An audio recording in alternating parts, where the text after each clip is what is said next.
Hello, my name is Daniel Palau, and I just wanted to share something that I learned in history class, specifically about ancient Egypt. Did you know that it lasted more than 3,000 years, that form of government? Well, I've been out of school for quite some time, and I've forgotten that how long of that nation lasted. Well, anyways, I wanted to talk to you about the New Kingdom.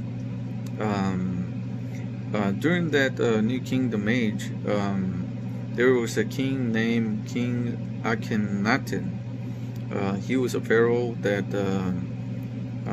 was in the era of 1372 through 1355 BC. One of the things that he did was move the capital to El Amarna. Now, keep in mind, I don't know how to speak that language, and I know I'm mispronouncing it very bad.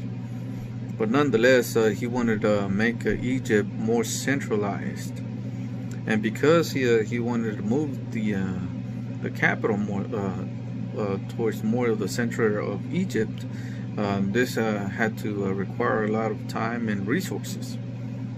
And another thing that he wanted to do, which he actually did mandate, was make the nation into monotheistic. For thousands of years, they've been worshiping many different gods, and now King Akhenaten wanted to worship only one god, which was the sun god. Now, as you know, many people don't like change, that that converts them from one religion to another, especially by force. The Egyptians didn't quite like that at all. So, in order to move the capital, he had to be really a good leader. So one of the things, in order to switch out the capital, he had to use a lot of people and a lot of resources, which is money. And because he needed to do those things, he couldn't afford to get into wars or fights that will prevent him from moving that capital.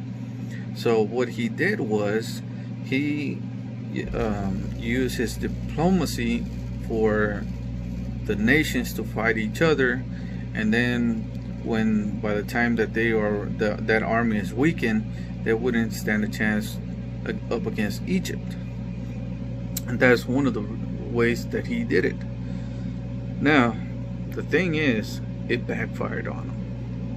It didn't go well with him.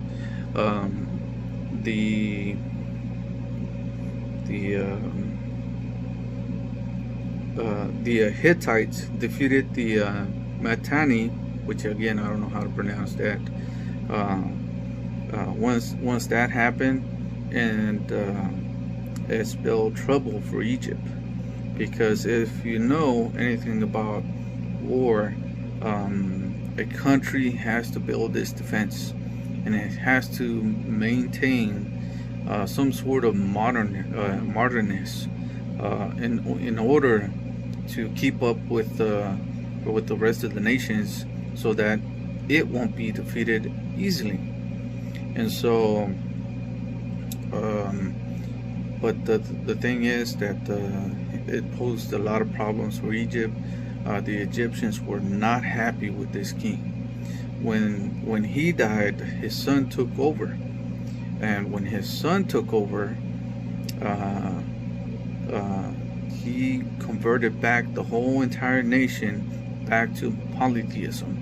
And once that was done,